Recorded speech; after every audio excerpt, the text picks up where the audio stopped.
Hello friends, many of you must be reading trauma and it becomes difficult for people to understand the lag screw principle. Today with this animated PPT I will show you how the lag screw actually works. So the screw you see here is the lag screw. Okay. Uh, See, the lag screw is different from cortical screw. So friends, do you know how the lag screw is different from cortical screw? The answer is the lag screw have got thread portion only in the anterior half and the posterior half is not non-threaded. And in cortical screw, the threads are throughout the length of the screw. So friends, both these cortical screws and standard lag screws, they are used as lag screw for fixation. And here I'll explain you the standard lag screw principle. I have drawn this mandible here and suppose this is sagittal cut.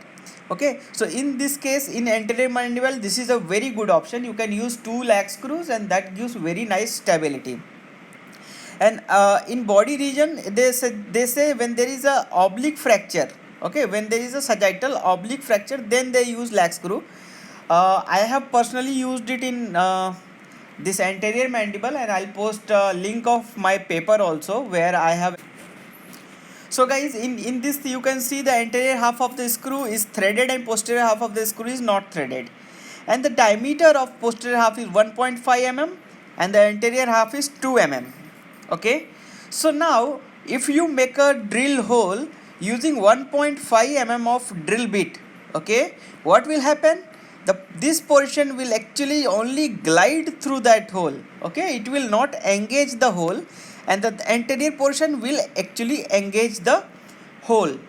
So remember this point, only anterior part engages the bone and the posterior part, okay, doesn't engage the bone. Okay, now let us come to this slide. Now in this slide you can see there is a bone which is fractured here and there is gaping between them. Okay, and you can see that this is the near segment of the bone, this is the far segment of the bone. Okay, and you see that there is a drill already done in this bone. Okay, the drill have been done using 1.5 mm drill bit. So what will happen guys, see 1.5 mm drill hole here. Okay, 1.5 mm diameter drill hole here. So you see that this part of the screw will actually glide through this hole. Okay, but this portion will engage this far segment.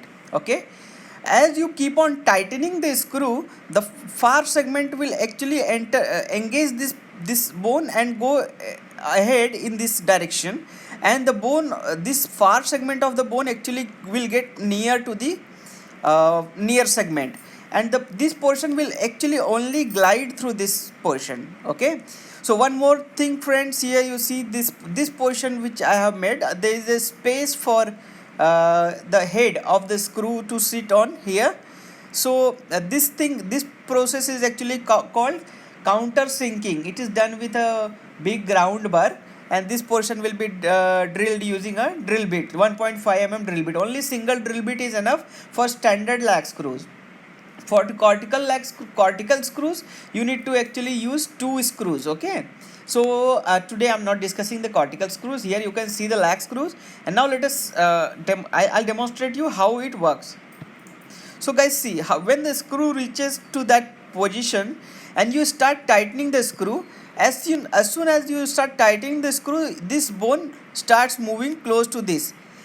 Okay, so something like this, the bone moves there and you keep on tightening, the bone actually compresses the other segment very nicely and you get a very good hairline gap. So guys, this is how actually we fix the symphyseal fractures using two lag screws.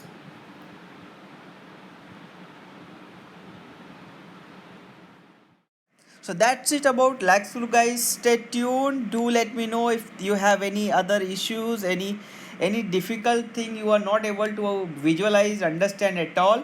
I'll give you an idea about it and then you can actually read it well. So that's it for today guys. Do subscribe the channel. Do press the bell icon for further future videos. Thank you so much.